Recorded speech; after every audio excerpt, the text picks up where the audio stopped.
اعوذ باللہ من الشیطان الرجیم بسم اللہ الرحمن الرحیم۔ عزیز طالب علموں، السلام علیکم۔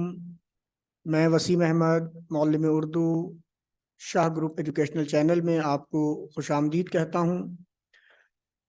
ہم بیٹا جیسا کہ آپ کے علم میں ہے کہ 9th کلاس کے مضمون اردو کے حوالے سے گفتگو کرتے ہیں، تو آج جو ہمارا ٹاپک ہے وہ ہے بیٹا حسرت موہانی کی غزل جو آپ کے نصاب میں شامل ہے، اس کے بیانیہ سوالات و جوابات جو کہ اشعار کی تشریحات پر مشتمل ہیں اور حصہ جی میں پوچھے جاتے ہیں۔ تو پہلا شعر ہے: دعا میں ذکر کیوں ہو مدعا کا، دعا میں ذکر کیوں ہو مدعا کا، کہ یہ شیوا نہیں اہل رضا کا۔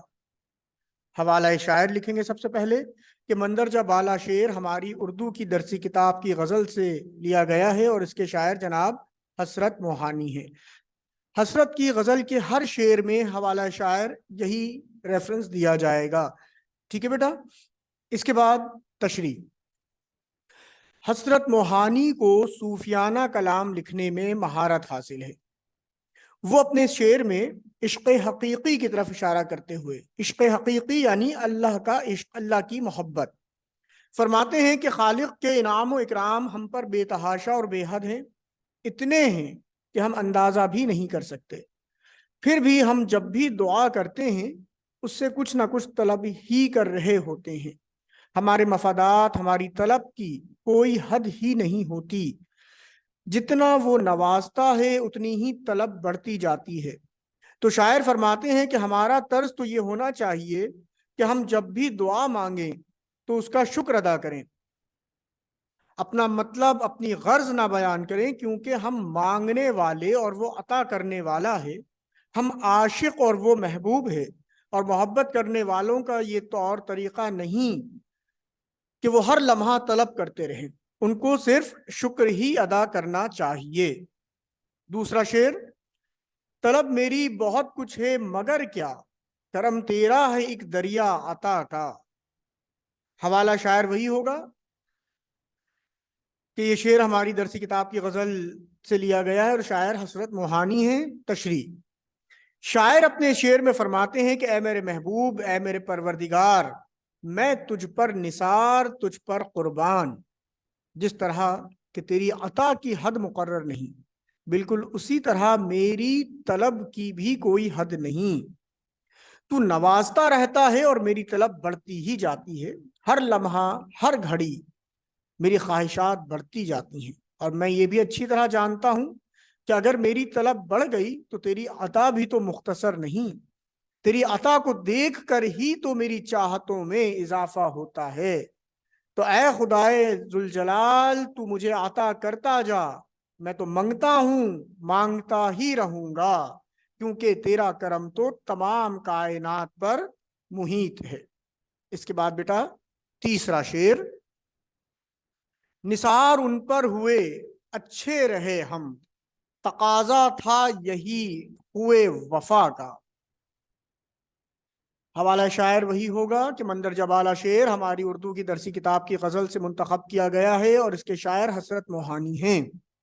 تشریح: شاعر اپنے شعر میں فرماتے ہیں کہ اے میرے محبوب، آپ کی محبت کائنات میں سب سے اعلیٰ و ارفع ہے، کائنات میں آپ کی ذات سے بڑھ کر کسی کی ذات کی کوئی حیثیت نہیں، کسی کی محبت کوئی معنی نہیں رکھتی، صرف تجھ سے ہی محبت کرنا، تجھ پر ہی قربان ہونا، تیرے نام پر ہی مر مٹنا ہماری زندگی کا مقصد اولین ہے، کیونکہ وفا کا دستور بھی یہی ہے کہ جس نے حیات عطا کی، جس نے ہر خواہش، ہر طلب پوری کی، جس نے یہ سلطنت تخلیق کی، تخلیق یعنی بنایا، اور جس نے دنیا کی ہر شے ہمیں عطا کی، صرف اسی ذات سے محبت کرنا، اسی سے وفا کرنا اور اسی پر قربان ہونا چاہیے۔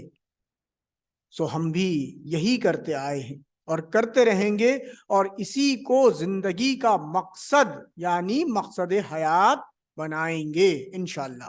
اگلا شعر: گناہگاروں چلو عفو الہی، گناہگاروں چلو عفو الہی بہت مشتاق ہے عرض خطا کا۔ حوالہ شاعر دینے کے بعد آپ تشریح لکھو گے کہ شاعر اپنے شعر میں متقیانہ انداز، پرہیزگارانہ انداز، متقی کا انداز اختیار کرتے ہوئے اپنے ساتھ ساتھ دوسروں کو بھی اسی راہ پر چلنے کی دعوت دے رہے ہیں کہ اے گناہگاروں، اے خطا کاروں، اے مانگنے والوں، آؤ آج رحمت الہی منتظر ہے ہماری طلب کے لیے، کیونکہ گناہوں میں، خطاؤں میں، اللہ کی نافرمانیوں میں اس قدر اضافہ ہو گیا ہے کہ اب معافی مل جائے تو بڑی بات ہے۔ سو آؤ آج بارگاہ الہی منتظر ہے کہ کون معافی طلب کرتا ہے تو میں عطا کروں۔ وہ آج ہماری طلب کا منتظر ہے، وہ عطا کرنے کے لیے بیٹھا ہے، اس کے دروازے کھلے ہیں رحمت کی برسات کے لیے، وہ آج چاہتا ہے عطا کرنا۔ تو آج قسمت والے ہوں گے جو معافی حاصل کر لیں گے، اللہ سے اپنی بخشش کروا لیں گے، اپنے گناہوں کو معاف کروا لیں گے۔ خوش قسمت ہوں گے جن کی طلب پوری ہو جائے گی۔ تو گناہگاروں، آج رحمت الہی سے اپنے دامن بھر لو۔ غزل کا آخری شعر: جفا کو بھی وفا سمجھو کہ حسرت، جفا کو بھی وفا سمجھو کہ حسرت، تمہیں حق ان سے کیا کیوں چرا کا۔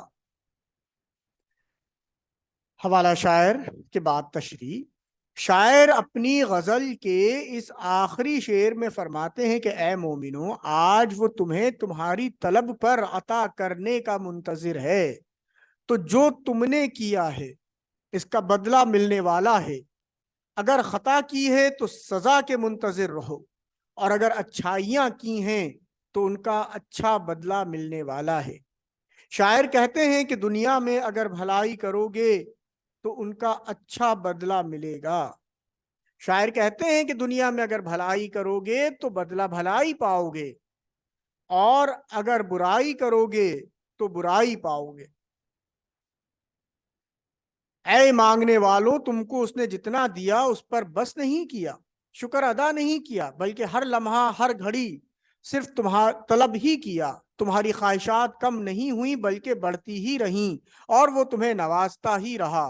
سو آج جیسا اور جو بھی تمہیں مل رہا ہے وہ تمہارے ہی اعمال کا نتیجہ ہے۔